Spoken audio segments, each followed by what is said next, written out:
let's talk about the Trump assassination attempt that was just made.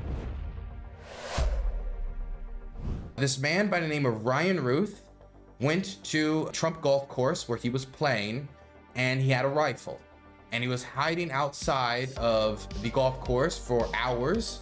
And after hiding outside the golf course, he was noticed by the Secret Service, who then cornered him, corralled him, and was able to get him before he fired any shots. And we have no reason to believe that the man ever got a clear line of sight of the former president, meaning that this guy basically wandered outside of a building or of an area where Trump was, got caught, got corralled, got arrested, and that was the end of that. Thankfully, nobody was hurt, nobody died, and everybody gets to be alive by the end of the day. So that's the first thing. Positive news on that front. Now, the story around this guy, though, is getting weirder and weirder and weirder. And we're getting the usual, which is whoever you don't like, he is. If you don't like progressives, then he's progressive. If you don't like conservative, then he's conservative. If you don't like if you don't like the Ukrainians, then he's Ukrainian. If you don't like whoever, and this is the way it goes. This is the way it goes every single time, as people jump to conclusions before they wait for the information to come out. But as is the case often in these, and people need to be more prepared for the scenario, because it actually is what happens in the majority of cases, these people are just crazy. There's also a possibility too. It can't be always that these people had some deeply thought out, cool-headed analysis of the world, and he just came to the conclusion that for this political cause, he must go out and do X, Y, and Z and take them out. A lot of times, they're just wackadoodles who are doing it for attention, who are doing it because they're in a terrible mental state. It might be combined with some version of political grievances or some political grievances, but a lot of times, it's crazy, and there's no crazy caucus. Well, I mean, depending on who you ask, but there's no crazy caucus. So let me throw a few things out there. Number one, the guy voted for Trump in 2016. Do we have a picture of the guy? Should we put up a picture of the guy? Maybe somewhere here he is on the left here. We'll talk more about him in a second.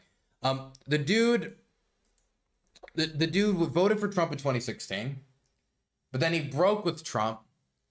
And then he became an anti-Trumper guy who is more of a Nikki Haley vein, but also he was donating to Tulsi Gabbard, because I saw some people saying, oh yeah, he's not a demo rat. Well, how about he's been donating to Democrats? Well, if you check, the vast majority of the money he was donating was going to Tulsi Gabbard, who is the same person who just trained Donald Trump for the presidential debates. So trying to find like an exact political ideology that this guy solidly falls into for, say, the last 5, 6, 7, 8, 9, whoever years is not that easy. He did used to live in North Carolina before eventually moving on over to Hawaii, where his neighbors describe him as actually quite a friendly fellow. Let's see if we can play a little bit of his neighbors talking about him before we get to the real stuff, okay? The real stuff that surprised me when I looked into his criminal record. Like I said, pretty kind. I've traveled a lot for work, and my wife has been here, on her own, and most of the neighbors around here have taken good care of her, and he's been one of them. Like, never mean-spirited and always welcoming, just in general. Every interaction we had with him was very, very welcoming and kind. I mean, it's just, we heard the news today, and it's just been very surprising, and obviously it sounds like it's a alleged occurrence, but the officials do their diligence in finding out what really happened. But if he did have anything to do with it, it's very, very shocking to us, certainly. So his neighbors describe him as quite a friendly fellow, somebody who was actually quite nice. And so, like, the description you're getting of this guy, somebody who's nice to his neighbors, somebody who was pro-Trump, then anti-Trump, and then donating to Tulsi, but then also neocon.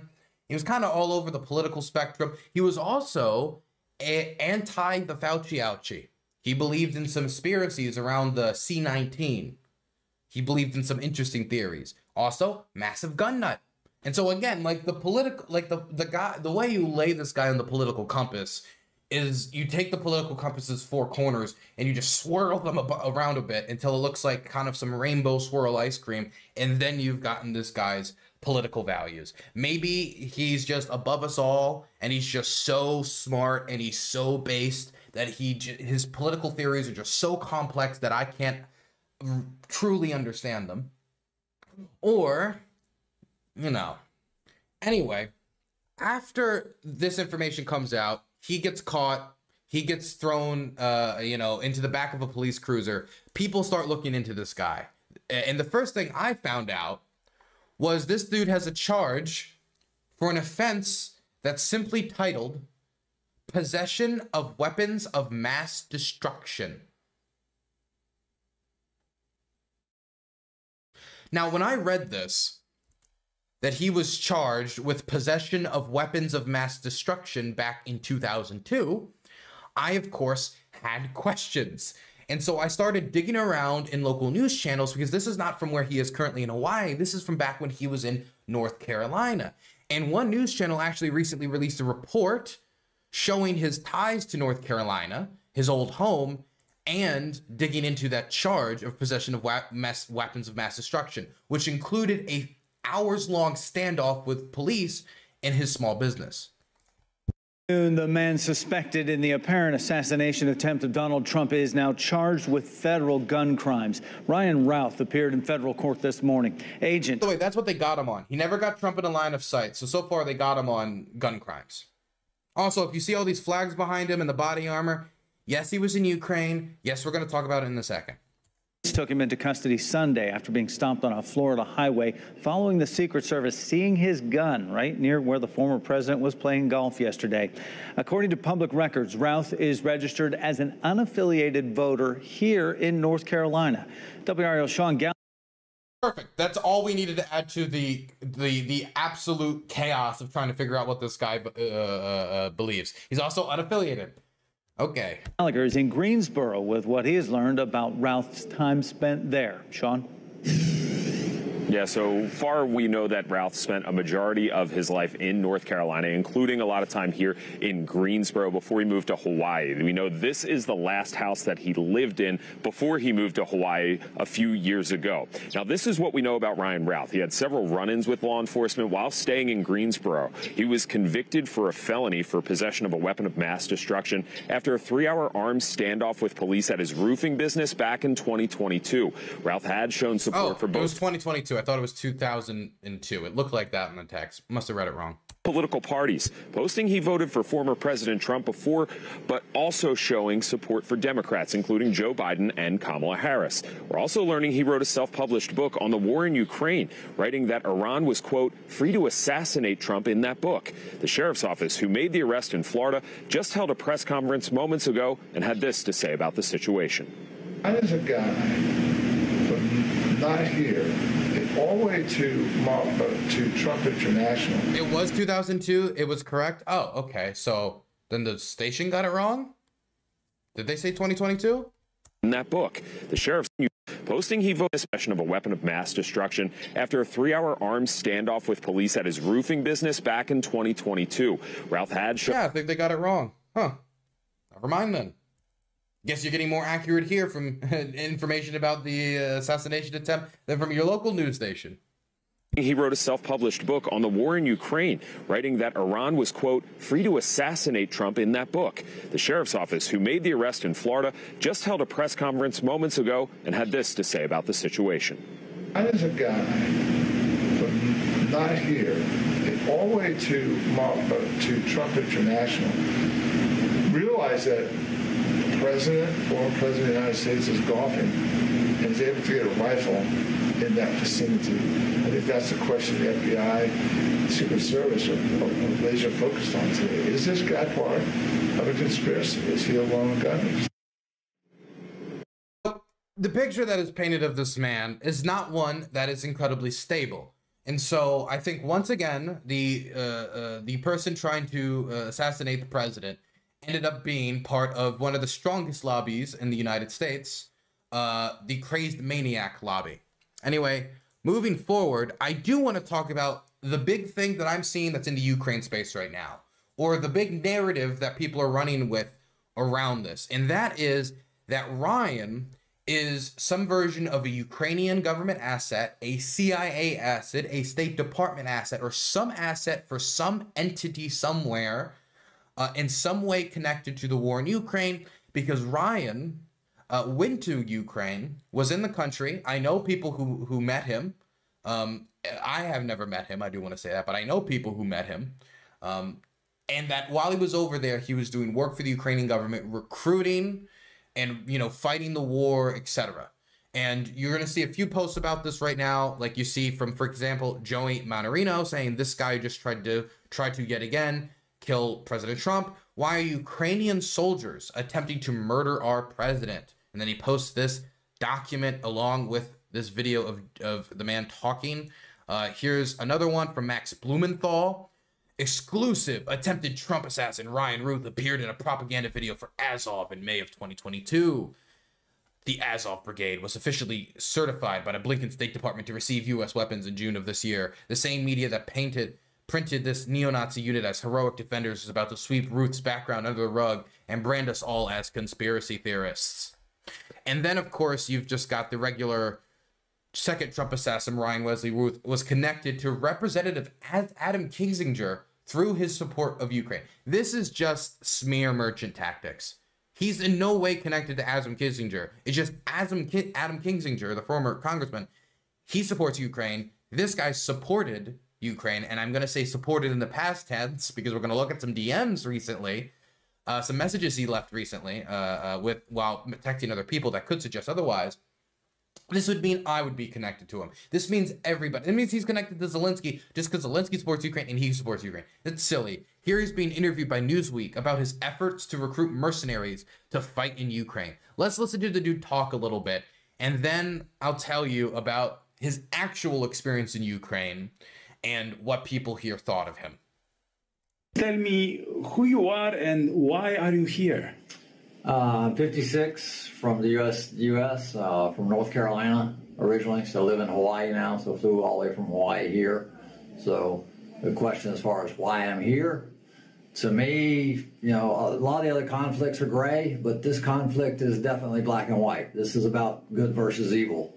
This is a storybook, you know, any movie we ever watched, this is definitely evil against good. I mean, we're battling a situation here where, you know, the Ukrainians and the rest of the world are caring and kind and generous and unselfish and take care of one another. And it's just a matter of, you know, we need to stand up for that. That is the most important thing in the world, is just to show human beings that we're kind and we're caring. And you get the idea, you know, Ukraine, Ukraine, Ukraine, Ukraine. Now, everybody's trying to say that this guy, you know, fought in Ukraine, has extensive history in Ukraine.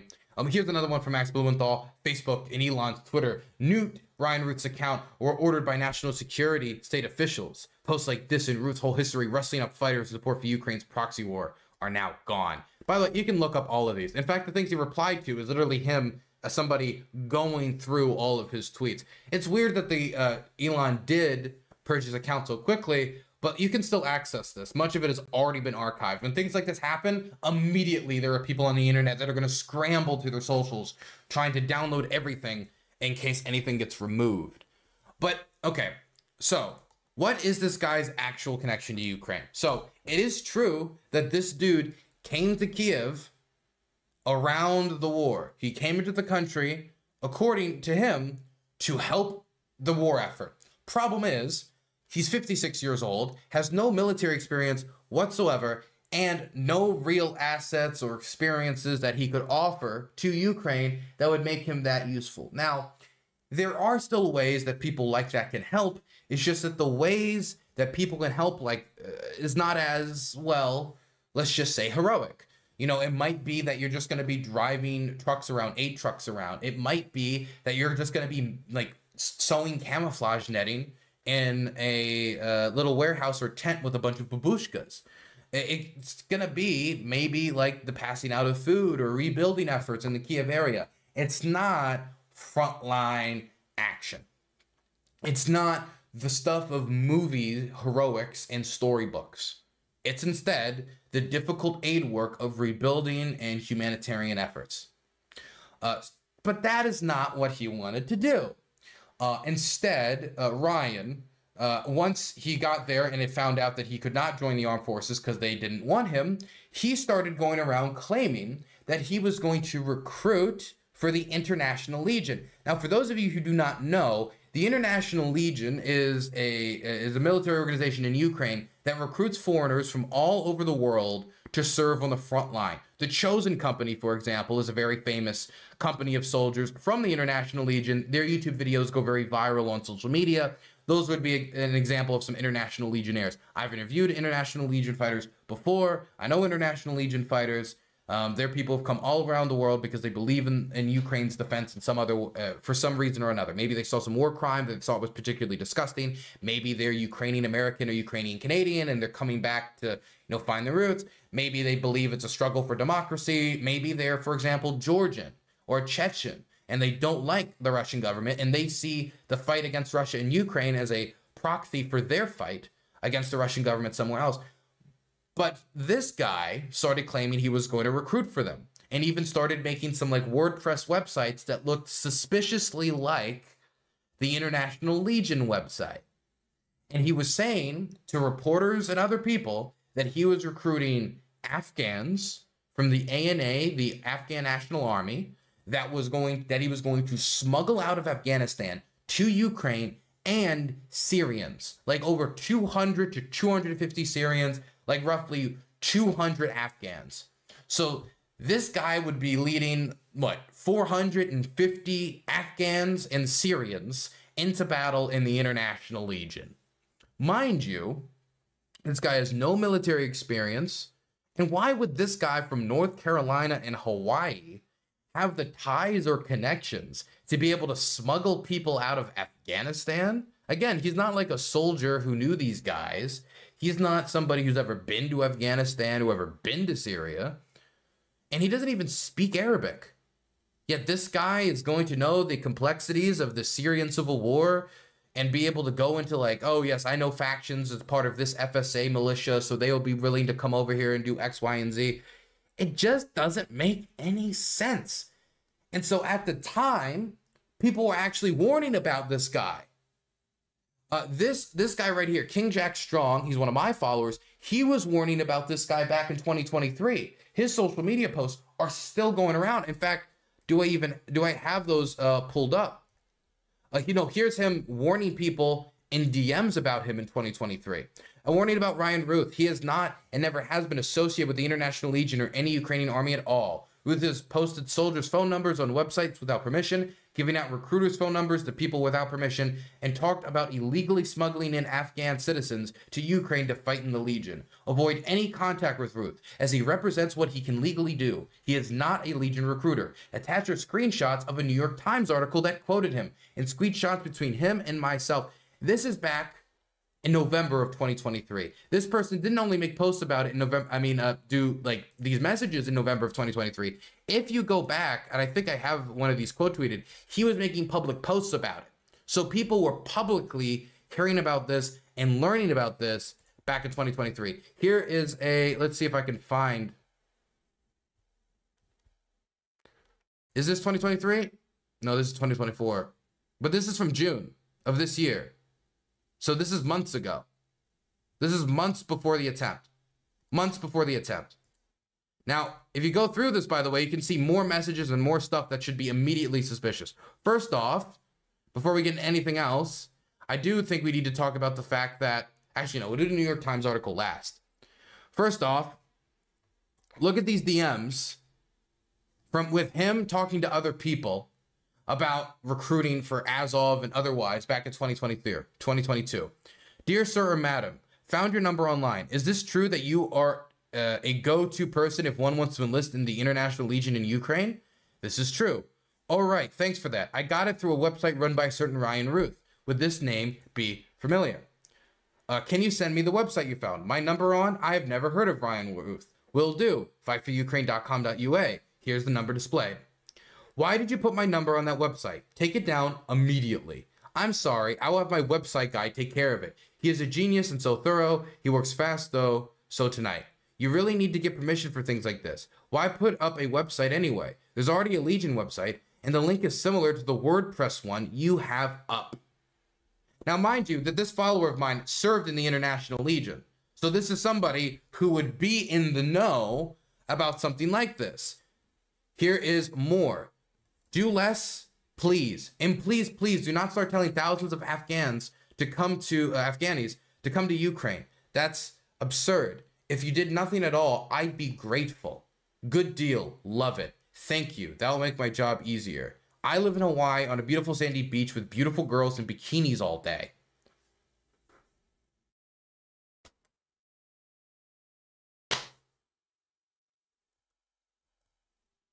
What am I supposed to make of that?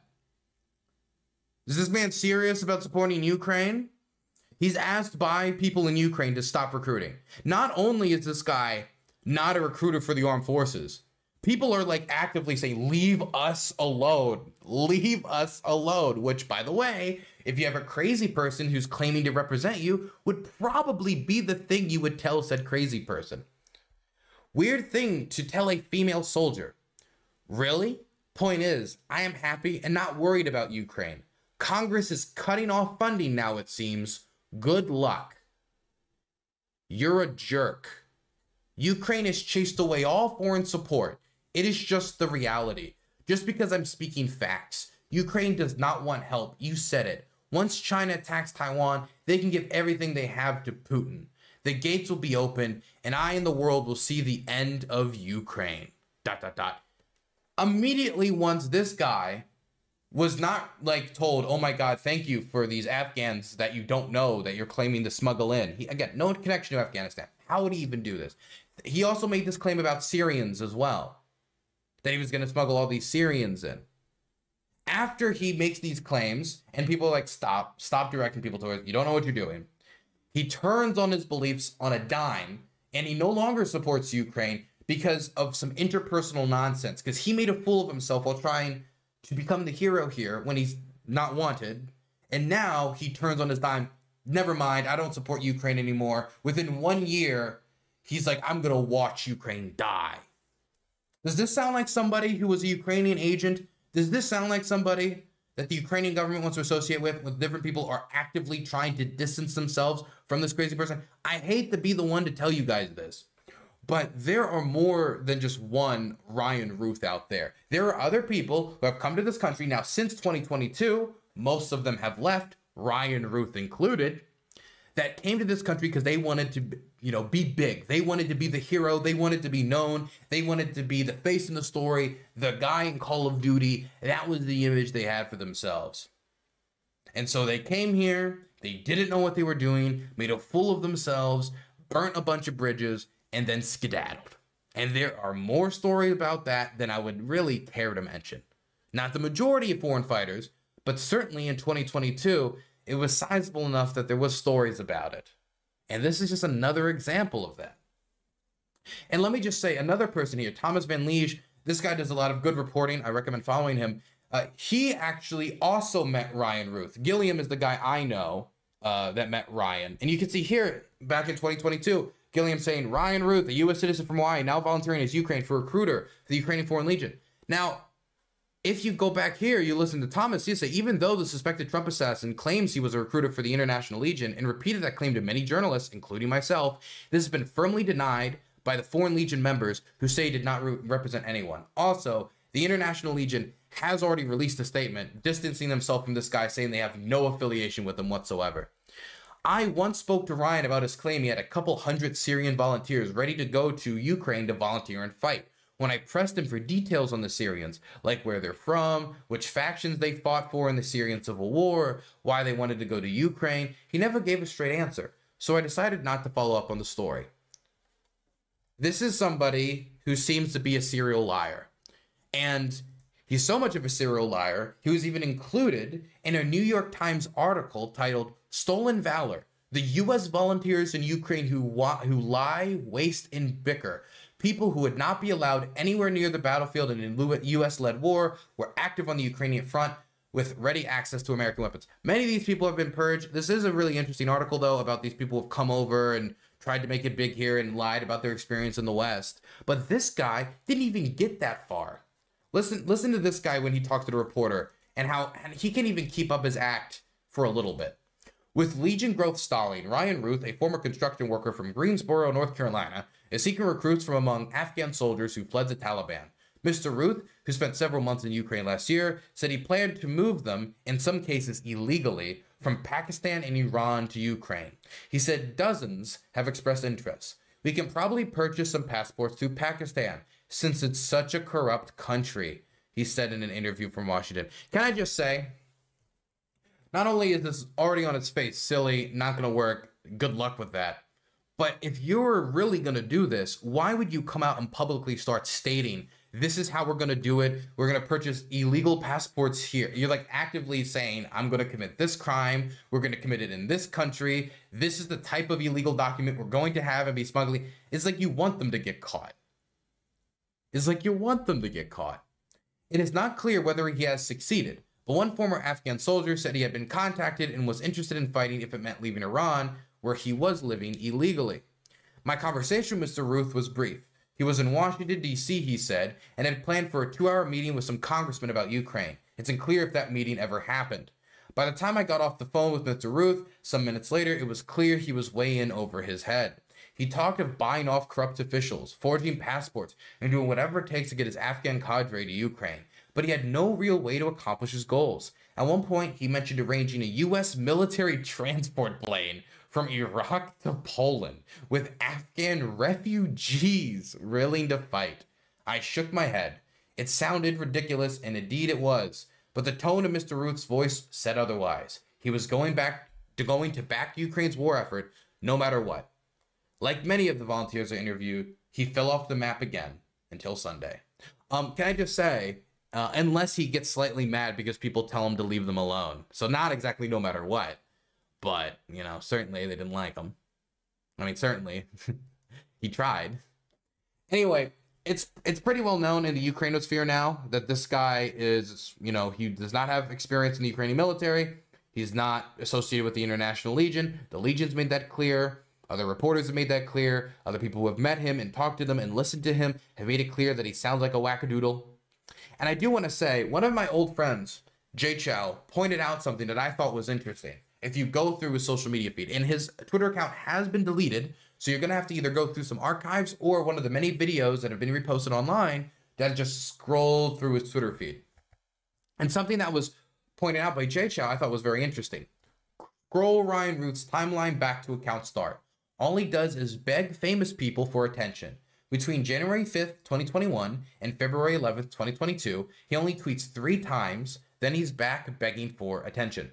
He has 0 mutual followers or followers with me, which is odd, because I have at least second-degree connections through NAFO to most Ukraine war people on here, like this account right here. I don't even know who they are, and I have several dozen mutual followers. Ruth spends most of 2022 to 2023 tweeting repetitively, begging for attention as usual, and then 3 months ago, that's this tweet stating Ruth has never worked as recruiter for the UAF or International Legion. The thread suggests this wasn't a very stable dude. Listen to this. Haiku stares. I'm so disappointed in the current leadership, or total lack of leadership, problems or opportunities. Are we so dumb we cannot stop hikers with sign fences and camera and direct them to state lands for access? Uncle Vaughn was so amazing. I loved it so much. Ryan in Kauai. At Stefan Begum. We can end the North Korean nuclear threat quick and easy with a media campaign. I can shield you from any liability and make you the hero if we succeed. Please, we must build a friendship between North Korea and the American people, and we can do that and end sanctions. Help me. Very, very stable man. Okay, so point is, this is somebody who has no ties to the Ukrainian government. This is somebody who has no ties to the Ukrainian Foreign Legion. He was not recruiting Afghans for them. He was not recruiting Syrians for them. He's somebody that people were in Ukraine were actively trying to distance themselves from because they didn't like the cut of his jib. He didn't seem like a credible guy. He kept discrediting himself. He had tall tales and no backing. No military experience at 56 years of age. He just isn't the type of guy that they want And the last thing they want is some 56-year-old man to be killed on the front line, and then it's published in the Western press that they gave a machine gun to this 56-year-old non-experienced man with mental problems to go to the front and die as a meat shield. And so they kicked him away. They kicked him away. They batted him away. He got resentful. He then started abandoning the movement, went back home, wrote a shitty little book, and then went to whack Trump with this cavalcade of nonsensical political ideologies clashing together in his head. So, point is, guy seems a little loopy. Guy seems very not stable. Guy does not seem to have any credible connection to the Ukrainian government or military or recruitment. Guy just seems like another wackadoodle who tried to take out the president of the United States. And so if people want to ask me what his political leaning is, I would say cuckoo for Cocoa Puffs. I do also want to throw out that there are people, once again, whining and whining and whining about critiquing Donald Trump because of the assassination. And look, the Secret Service got the guy very quick. I'm happy it wasn't as close as last time and it wasn't like as much of an incident. But I just want to throw out there, because I do have sympathy to wanting to bring down, you know, political rhetoric to some degree and not wanting political violence, of course. But don't start saying, and I'm seeing this again and again and again, and it's starting to anger me, critiquing the president for things that are true is not what's causing assassinations or assassination attempts or political violence in this country. Political violence in this country was a problem beforehand, just like mental health issues. Mental health problems was a problem beforehand. If you say that Donald Trump tried to suspend the Constitution and then something happens, it's not your fault for telling the truth. If you say that Donald Trump tried to pressure this Secretary of State of Georgia to overturn the election results and did a fake electors plot, that's not like hyperbolic, that's not hyperbole, that's not me trying to like fearmonger, that's me telling the truth about what happened. And I do not want people to take away that what we need to do to bring down the tensions here is to either lie about the record of one of the major candidates or not properly critique them and not vet them. I mean, are we going to elect people off of sympathy votes now? Is that what they want? Because it seems like probably want people like the people who run Libs of TikTok want. Like, what is this? Like, how does this picture lead to somebody wanting to kill Trump? Trump's in trouble. Now, Kamala Harris knocked Donald Trump off course. That's the Time post. She responds, Time magazine a few days ago, today someone tried to kill Trump. What is she even whining about? Is this fiery political rhetoric? Harris knocked Donald Trump off course? What is knocked? You know, knocked and whacked are two different things. Knocked is not like a term for like, they're basically saying that he performed bad in the debate and that Harris is not like the candidate that Trump expected, and now he's knocked off course. How is this like fiery political rhetoric that should be banned? Donald Trump is actively like mocking Nancy Pelosi's husband after his head was nearly caved in with a hammer, and they broke into their home to do that. But they can't even like make fun of Trump in his golf cart and his golfing without that being potentially violent.